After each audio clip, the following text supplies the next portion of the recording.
What's up, everybody?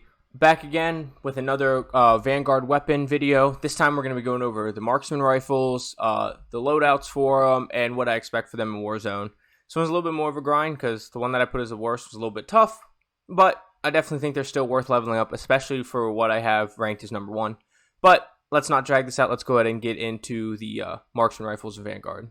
Okay, so there's only 3 of them, so this video is going to be quick. It's going to be short.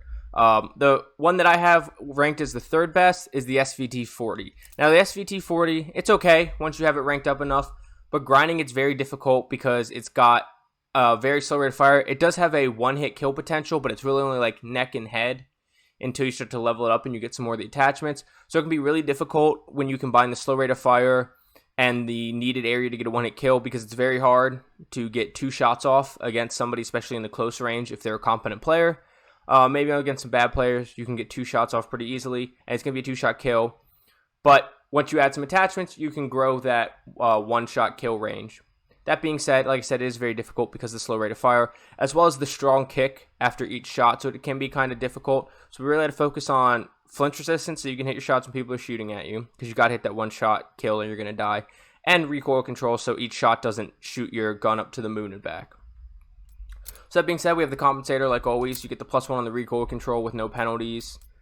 You could do one of the other ones, probably, the ISCOV flash hider, but it hurts your aim down sight speed and it doesn't help your recoil a whole lot more. If you look at the recoil right there, it helps 4.8% and 1.2%, and it doesn't help you any additionally over the compensator and hurts your ADS time. Carver foregrip for recoil once again. You could maybe go the hand stop to increase the accuracy and not hurt your ADS speed. And it does have kind of a slow ADS speed, so it's important. It kind of depends on what you're comfortable with. I just like the +2 recoil control. If you look there, it helps 9.3% and 2.5%, versus the hand stop actually hurts your vertical recoil control by switching it by 5%, and it actually increases your horizontal recoil control by 2.4%. But this doesn't really have any horizontal recoil control, especially because it's not automatic. Then we go with the 800mm barrel because it increases the one-hit kill area. It does hurt your ADS speed and your sprint to fire speed and hurt your fire rate even more, but it's not that important to hurt when it hurts your fire rate, because this already has a slow fire rate and you're looking for that one-hit kill potential. It also helps your recoil control and your accuracy as well, and your scope sway and gun bob. We go lengthened on the ammo this time. I wouldn't go anything else. Maybe you could go FMJ rounds to shoot through cover, but I wouldn't go anything else. The only other thing would be hollow point, but that hurts your damage range, which we don't want to do. And I don't go incendiary at all this time, because if it's a 1-shot kill, the incendiary doesn't matter, and that only hurts your damage range. Magazine, I decided not to switch any magazine. I would have considered the fast mags if they helped your ADS speed, but they don't. The 15-round mags hurt your ADS speed, and this thing already kind of is slow on the ADS, so I didn't want to do that, especially when it has 10. And I mean, if you hit your shots, it's 10 kills, so it's not a huge deal before you have to reload. And I didn't want to switch the ammo types because I wanted to keep that one-hit kill. Then leather grip for aim down sight speed. You could go with either the pine tar, but it hurts your ADS speed, which I didn't want to do. You could go with the rubber grip because it helps your recoil control without hurting anything else. Or you could go with the polymer grip to increase that flinch resistance. But I went the leather grip just because the ADS is kind of slow, so I'd probably either go leather or polymer grip. Then we go for the 2.5 times sight just because it helps with the recoil control more. Doesn't kill your ADS speeds 4.1%, which can be kind of a lot, but I found myself hard scoping a lot just because I hit the one-hit kill. Otherwise, I'd go with the slate reflector.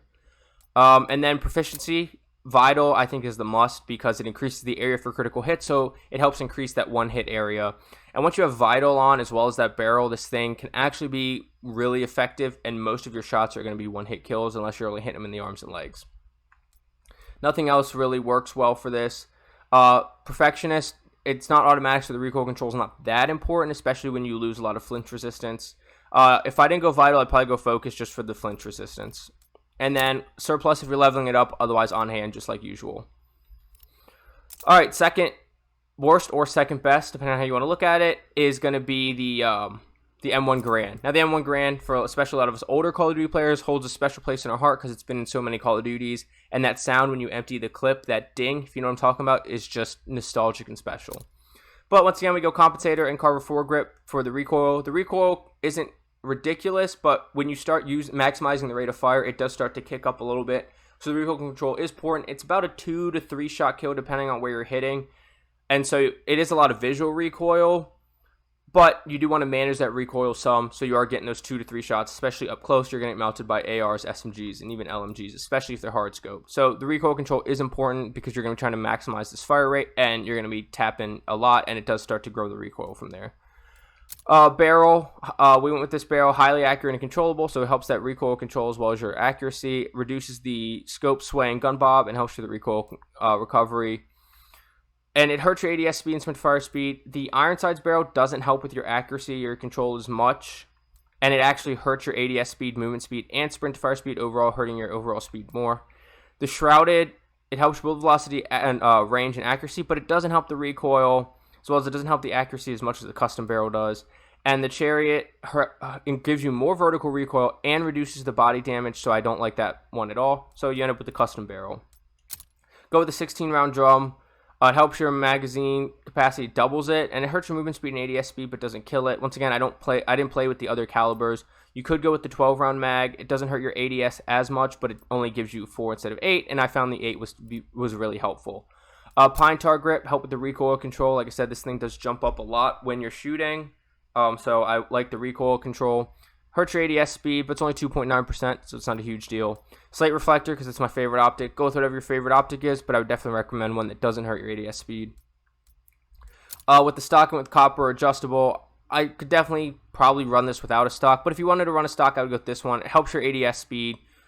Nothing else helps your ADS speed except that, except the thumbhole stock, and that hurts your movement speed a lot, which I'm not really a fan of. And like I said, nothing else helps your ADS speed, so I went with the adjustable stock. But I'd probably consider this running without a stock. And then proficiency, once again, I went Vital. If you don't want Vital, maybe go Sleight of Hand. But Vital is really one that I think is really helpful, just because it increases that critical hit area. And once again, on hand, unless you're leveling it up, then go with Surplus. And for the best marksman rifle is the G43. The G43 already has a good time to kill, but its big secret is that it has a full auto barrel, so now it's like an AR. You do only have 20 rounds maximum on this gun, so it'll be a little difficult, but I definitely think this thing shreds. I've destroyed people. It only takes 2 or 3 bullets to kill, so when you're on automatic, you can, if you run into a group spawning, a group holding a spot, whatever, whether you're playing hardpoint, whatever it is, you can like wipe out an entire group pretty easily. Even if it's 3 or 4 shots to kill, that's 2 to 3 people that you're killing there. You could go burst. I ran the burst until I had the auto. The burst is pretty decent too. And the full auto does hurt your damage and accuracy overall, but it increases that fire rate a lot, and it's not killing your damage, which 20.6% is a lot.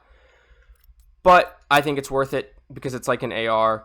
You could try the burst. The burst was pretty decent, and it doesn't hurt your damage, so I would either run the burst or the full auto, but I like the full auto. Commentator and Carver foregrip like usual. I went with the biggest mag. You could try some of the other mags, but once you get the full auto, I just don't think it's worth it. It's definitely not worth it if you only have 10 and you go with the auto. If you're going to go with this one, I definitely wouldn't go the auto. Definitely wouldn't go 8, especially with the auto or the burst.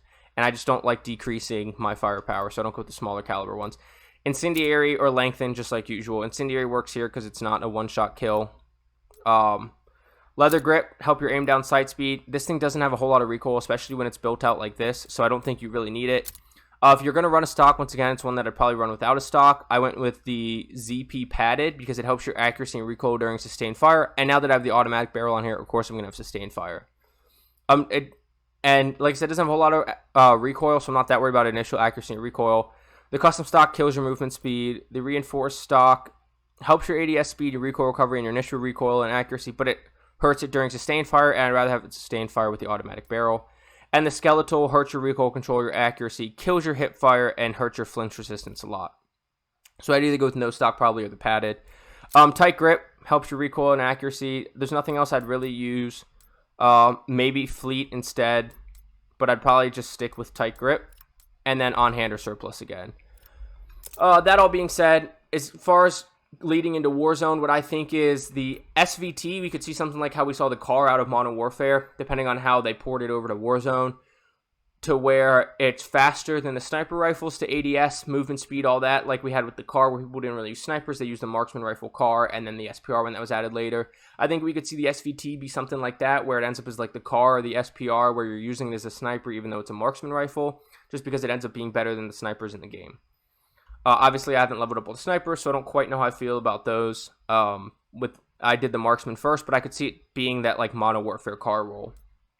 The heirloom, I don't think the heirloom's going to have a really good role unless it ends up like the DMR where, you know, a couple headshots and you're destroying people. That's what it's felt like in Warzone so far.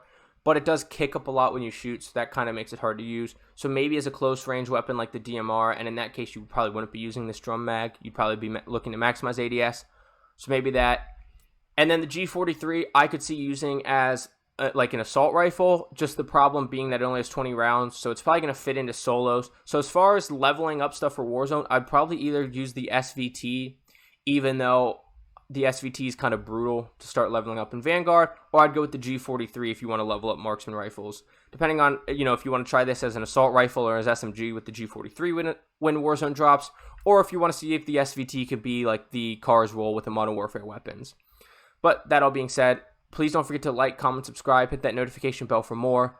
Comment down below what you think of the marksman rifles, which ones you like in Vanguard, what you think they're going to be like in Warzone. Let me know what you think down below. I also have all my social medias linked in the description below, so please feel free to visit those. But I'll see you on Vanguard's multiplayer. Get frying. Have a good day. Bye.